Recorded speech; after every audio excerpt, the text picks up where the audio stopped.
Salut à toi, bienvenue sur ma chaîne. Je m'appelle Laurine, j'ai actuellement 27 ans et je suis professeure de yoga depuis 3 ans et demi maintenant. Je te propose aujourd'hui de me suivre dans ma journée du lundi, dans laquelle je vais inclure des petits moments papotage sur un sujet qui me tient beaucoup à cœur, les réseaux sociaux. Bon là, on va aller s'habiller un petit peu, il fait beau donc on va profiter pour aller chercher un colis à pied. Ça fait 2 semaines maintenant que j'ai quitté Instagram et franchement ça a changé ma vie. Déjà je vis bien plus sereinement, je ressens beaucoup moins d'anxiété et de stress. Et je te présente mon nouveau Kindle, ma nouvelle liseuse. Non mais franchement, des fois sur Vinted on trouve des pépites. J'ai payé ça 120 € alors que la tablette est neuve, qu'elle coûte 170-180 € je crois neuve. Et regarde-moi tous ces accessoires. J'ai longtemps été passionnée par la lecture et au final, je me suis retrouvée à plus avoir le temps. Je passais beaucoup trop de temps sur les réseaux sociaux. Puis du coup, je n'avais plus ce temps précieux pour la lecture. Que pour moi, c'était vraiment ma bulle. Quand j'étais au lycée, je passais des journées entières à lire, avoir des nuits blanches aussi pour finir mes bouquins. Ça, dans le but de m'évader et me couper un peu du monde qui pour moi était un peu trop, comment dire, agressif. C'est un peu le terme que j'emploierais. J'étais vraiment pas bien dans ma tête et dans mon corps quand j'étais au lycée. Et la lecture, ça me permettait vraiment de me faire mon monde, de rentrer dans ma bulle. Et voilà, moi ça me manquait beaucoup. Et pourquoi une liseuse? Tu vas me dire, les bouquins c'est quand même bien mieux. Actuellement, je lis ce tome-là, Outlander, tome 3. Donc ça va, il est pas gigantissime, il fait 1000 et quelques pages. Mais bon, faut le transporter, tu vois. Regarde la suite. C'est super lourd et c'est vraiment pas pratique à lire, tu vas voir, génial. J'adore l'odeur, j'adore tourner les pages, j'adore la sensation. Moi j'aime beaucoup avoir toujours un livre sur moi. J'aime beaucoup lire aussi le soir, là, quand il y a moins de lumière. La tablette, c'est ultra pratique. Bon, tout ça, c'est bien beau, mais j'ai faim, en fait. J'ai super faim. J'ai pas déjeuné avant de partir parce que j'avais pas encore l'appétit. Mais le fait de marcher, ça m'a ouvert justement l'appétit, donc je vais aller manger. Pour moi, Insta, c'est un réseau social qui commence à devenir assez toxique. On doit donner beaucoup pour être visible. Et puis aussi la comparaison. Pour moi, c'est terrible.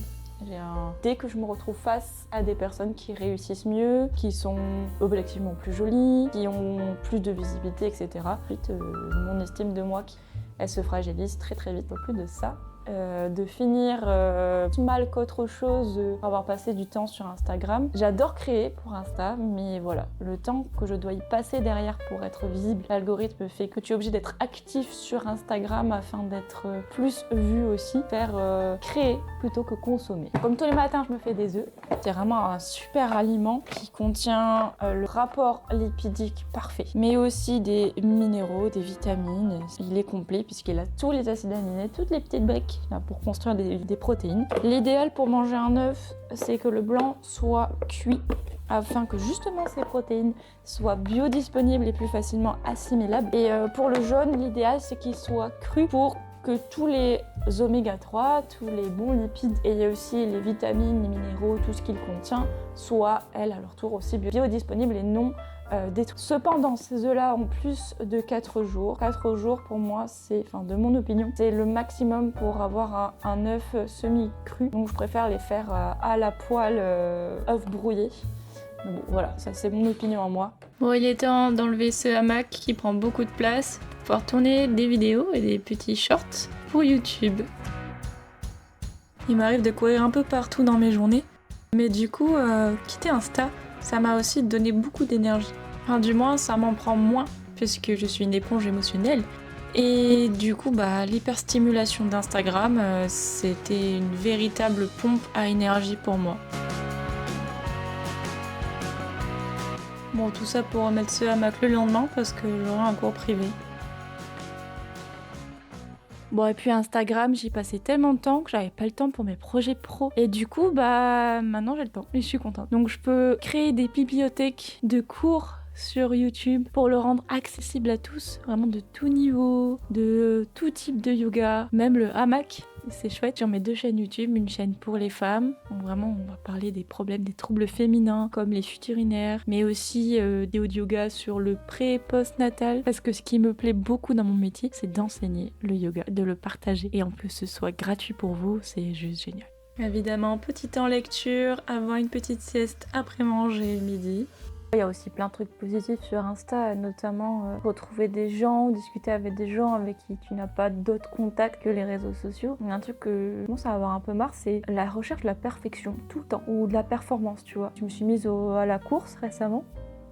Et j'adore ça, c'est trop bien. J'adore le sport, je bouge énormément. Et puis en fait, je me suis mise à regarder des vidéos de cours, mais c'est tout dans la performance, dans les chiffres, de qui fera mieux que tout le monde, et moi je suis meilleure que toi, et moi j'en sais plus que toi, et de toute façon si tu cours à cette vitesse, t'es nul. Tellement malsain en fait. J'ai arrêté de regarder ce genre de contenu, et au final, j'ai pu trouver de positif, de contenu intéressant. Quelques petits trucs pour mon travail, avoir quand même des infos, j'aime bien quand même chercher des nouvelles idées, et apprendre de nouvelles choses, j'adore. Mais bon, c'est tellement contradictoire aussi, t'as de tout, t'en as un qui va dire quelque chose, l'autre qui va contredire, enfin... Trop d'informations en fait. Il y a plein de bonnes choses, mais pour les trouver parmi tout le reste, je trouve qu'on se noie vite. Et puis j'ai envie d'une vie beaucoup plus simple, beaucoup plus douce, juste avec les choses que j'aime, et puis retrouver de la concentration. Puis que j'ai arrêté Insta, alors, vraiment j'arrive à rester beaucoup plus longtemps sur une même tâche, notamment sur la lecture, mais j'arrivais plus du tout à lire, plus du tout aucune attention, et au bout de 10 minutes à lire 30 fois la même ligne, ça me saoulait. Et maintenant je peux lire des pages et des pages sans m'arrêter, voire même je commence à avoir du mal à m'arrêter de lire. Voilà. Comme je fais beaucoup de sport et notamment avec tous les cours de yoga que je donne et tout, j'ai un peu peur des blessures, donc je prends toujours le temps de bien m'échauffer avant mes séances. Et j'insiste surtout sur les moyens fessiers et sur les mollets qui sont mes grosses faiblesses, ce qui fait que mes genoux et mon bassin ont tendance à un peu trinquer par manque de maintien dans ces zones-là.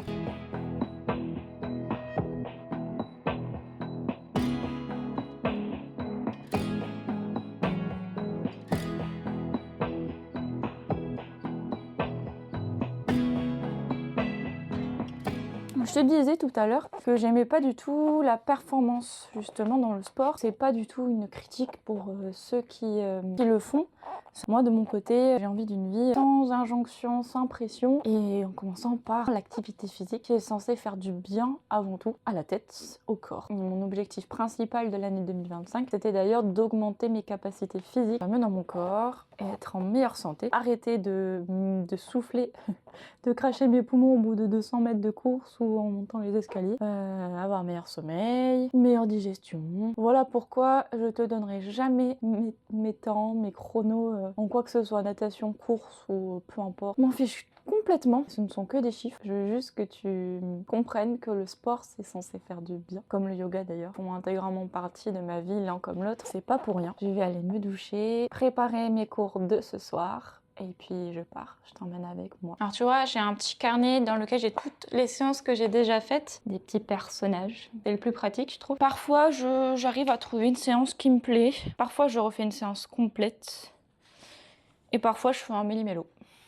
Derrière, je marque toujours les dates au crayon papier des jours où j'ai fait ces cours. Comme ça, je sais de quand ça date. Si ça fait un petit moment, c'est intéressant de la refaire. J'essaie de faire en tout cas chaque semaine une séance différente. Les élèves adorent. C'est souvent pour ça qu'ils reviennent dans mes cours d'ailleurs.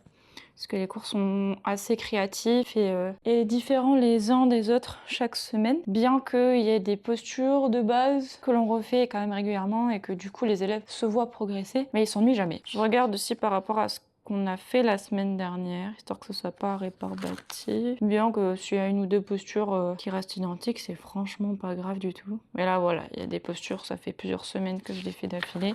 J'aimerais bien changer un peu. En tout cas, les cours sont toujours construits de la même façon. Il y a 5 à 10 minutes d'ancrage au début de la séance avec méditation, respiration, pour revenir à soi, donc selon l'énergie des élèves du jour. Si je vois qu'ils sont fatigués, je tarde pas. Si je vois qu'ils sont énervés, au contraire, j'essaie d'apaiser un peu les choses, de les laisser un peu plus longtemps. Donc ça dépend d'eux. Ensuite, on fait un temps d'échauffement. Pareil, ça dépend... Ça dépend des jours, mais généralement, il dure une dizaine de minutes max après le cœur des séances. Et à la fin, je les pose 15 minutes avant la fin, donc on ralentit, on redescend le rythme. On les pose sur le dos, et puis il fait quelques postures sur le dos quand ils sont prêts. Relaxation guidée pendant 5-10 minutes, selon le temps que j'ai.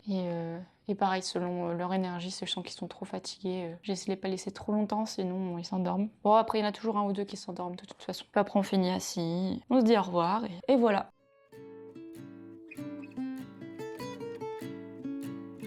Alors, il y a le genre de posture, quand on est dans un cours où il y a 10 élèves, la salle est toute petite, c'est pas trop possible.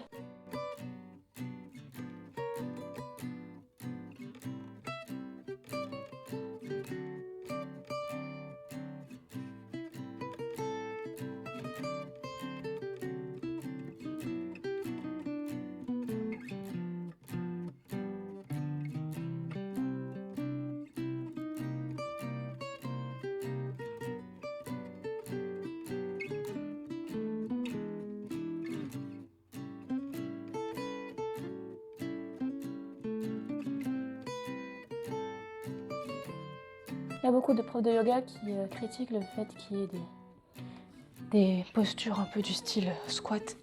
Tout ça, moi je trouve que c'est quand même très intéressant de travailler tous les muscles, sachant qu'il y a beaucoup d'élèves qui font pas d'autres sports en dehors des cours de yoga. Et du coup, moi j'aime bien les faire travailler de façon complète. La mobilité, la souplesse, les étirements, la détente et également un petit peu de renfort.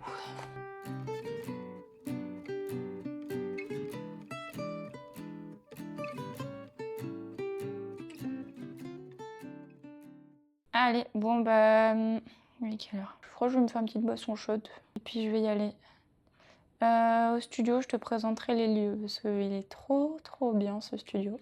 Mais je ne filmerai pas les cours avec les élèves, je ne filmerai pas les élèves. Simplement parce que les cours de yoga sont pour moi un endroit, un espace où ils coupent un peu du monde extérieur, où ils viennent pour eux, dans un cocon, un espace où ils peuvent se sentir en sécurité sans avoir peur du regard des autres. Pas de caméra dans les cours. Donc voilà la première salle avec les hamacs. Trop bien. Ah, il y en a plein, il y a une dizaine d'hamacs. Franchement, si t'as jamais essayé le hamac yoga, je te le conseille, c'est vraiment génial. Et quand on monte les escaliers, on a la salle du haut. Pour le moment, elle est vide, il faut que je l'installe. Mais voilà, ici c'est yoga au sol et comme tu peux le voir, c'est hyper riche en accessoires. Donc c'est un studio très chouette. Au cœur de Colomiers, de vieux Colomiers.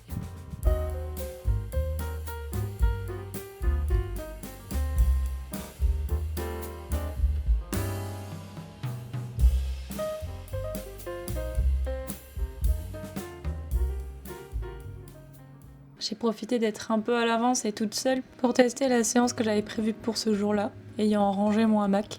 Et franchement, j'aime trop le hamac bas, c'est ce que je préfère, je crois. Entre détente et étirement profond, c'est top. Bon, il ne me restait plus qu'à attendre mes élèves.